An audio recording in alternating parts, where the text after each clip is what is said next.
Hey, friends, welcome. As you've probably heard the news by now, our friend, one of my good friends, beloved evangelist Luis Palau, went to be with the Lord. And he was surrounded by family and friends. He was 86. He actually had a long run after cancer that he didn't think he would get, and spoke here and was amazing stuff. And we thought we would take this week not just to honor Luis, but to listen to him and be inspired by him. Okay. And so we're going to be doing that every single day. And we're going to kick it off with this.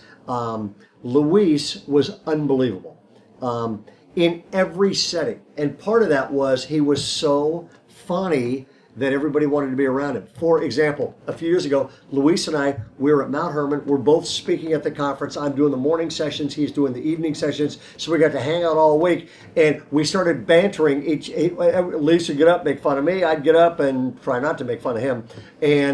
But here's the deal. It's at Mount Hermon. I'm wearing shorts the entire time. I mean, it's hot down there. It's California. It's casual. So I'm wearing shorts and a sweater. And Luis gets up, makes some comment, and then he says, I have a verse for Pastor Ray. And I'm going, okay, what is he going to do now? He puts up a verse, and it is Psalm 147:10, and he says this, the Lord takes no delight in the legs of a man. The entire place fell apart, and for the first time that week, I went up in long pants in the next session.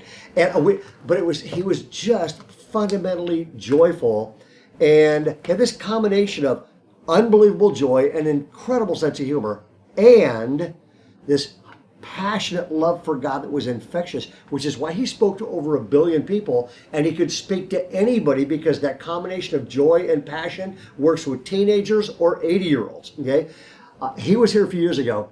I grabbed him backstage, and I said, Luis, I want to have a conversation about the most important thing you care about, and that is making sure everyone everywhere hears the gospel of Jesus Christ. Okay, and here is what he had to say.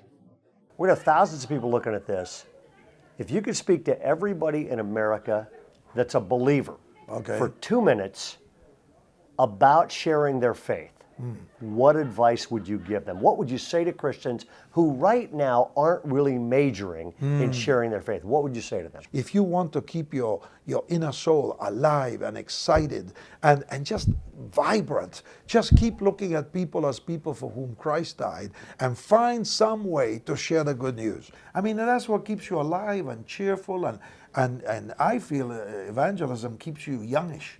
Because, it's always eternal business. You're leading people to the Lord. When they get converted, nothing motivates you.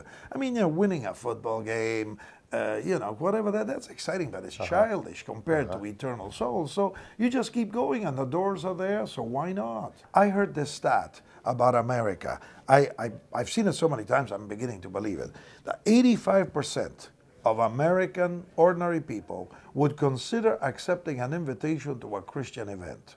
85%. But only 2% of Christians ever invite a non-church people to a Christian event. So 85% of unchurched people said, if I just got invited, I'd consider going. Absolutely. But only 2% ever invite a non-Christian to a Christian event. Unbelievable. Imagine we ever flip that.